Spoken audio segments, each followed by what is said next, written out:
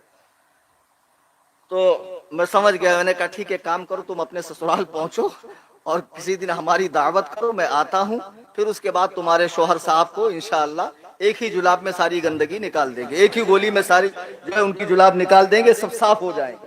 اب جب میں وہاں پہنچا، وہ لڑکی بھی پہنچی، اب میں وہاں بیٹھا تو وہ محقق صاحب وہیں سے دور سے تشریف لا رہے تھے اپنے وجود نامسعود کے ساتھ۔ تو جب قریب آئے تو بولے مولانا کس غرض سے آپ تشریف لائے ہیں؟ تو میں نے کہا سوچا آپ سے کچھ جو ہے صرف ہم کلامی ہو جائے۔ بولے جو بات کیجئے گا اولہما کتاب اللہ، اللہ کی کتاب سے، پھر اس کے بعد محمد رسول اللہ کی 6 کتابوں سے۔ بتاؤ حضور جاتے جاتے 6 کتاب تو دے کر گئے تھے امت کو، یہ 6 کتابوں سے مسئلے سیکھنا، صحابہ یہی 6 کتاب دے کر گئے تھے خبیثوں۔ تو میں نے کہا رہے آپ اتنا تلملا کیوں رہے، پہلے بیٹھیے تو اطمینان سے سکون کا سانس لیجئے۔ بیٹھ گئے، بیٹھنے کے بعد بولے بتائیے کیا بات ہے؟ تو میں نے کہا آپ کے نزدیک عورت و مرد کی نماز میں کوئی فرق ہے یا نہیں؟ بولے کوئی فرق نہیں ہے، رسول اللہ فرماتے ہیں صلو کما رأیتمونی اصلی، نماز ایسی پڑھو جیسی مجھے پڑھتا دیکھتے ہو۔ تو نبی کا یہ فرمان عورتوں اور مردوں دونوں کے لیے ہے، یہ تو آپ لوگوں نے فرق کیا ہے۔ میں نے کہا اچھا مطلب کوئی فرق نہیں، پکا؟ بولے کوئی فرق نہیں۔ تو میں نے کہا اچھا یہ بتاؤ اگر کسی مرد کے بال لمبے ہوں اور وہ جوڑا باندھ لے تو نماز ہوگی؟ بولے نہیں ہوگی، ترمذی کی حدیث ہے، حضور فرماتے ہیں کہ ہرگز کوئی لمبے بال والا جوڑا نہ باندھے ورنہ نماز نہیں ہوگی۔ میں نے کہا عورت کی ہوگی؟ بولے ہو جائے گی۔ میں نے کہا ابھی تو آپ کہہ رہے تو کوئی فرق نہیں۔ بولے ایک فرق ہے، ایک ہے۔ تو میں نے کہا اچھا یہ بتاؤ کہ کوئی مرد اگر ننگے سر نماز پڑھے، تو پڑھتے نا لوگ ننگے سر نماز، یہ تو جان بوجھ کے ٹوپی نکالتے، اتنے بڑے منحوس ہے، ان کو ہر چیز بوجھا لگتی ہے، یہ پکے گدھے ہیں۔ یہ ہم کو بولتے ہیں مقلد مانے جانور، تقلید مانے پٹا، مقلد مانے جانور، لیکن ان سے بڑا کوئی جانور نہیں۔ آپ دیکھو گدھا بالکل سیدھا کھڑے رہیں گا، لیکن جیسے ہی 50 کلو کی بوری ڈالو اس کی ٹانگ ایسے چر جائیں گے۔ یہ غیر مقلد بازار میں ایک دم سیدھا چلتا ہے، لیکن جیسی نماز کا بوجھا اس پہ آتا ٹانگ چر جاتی ہے۔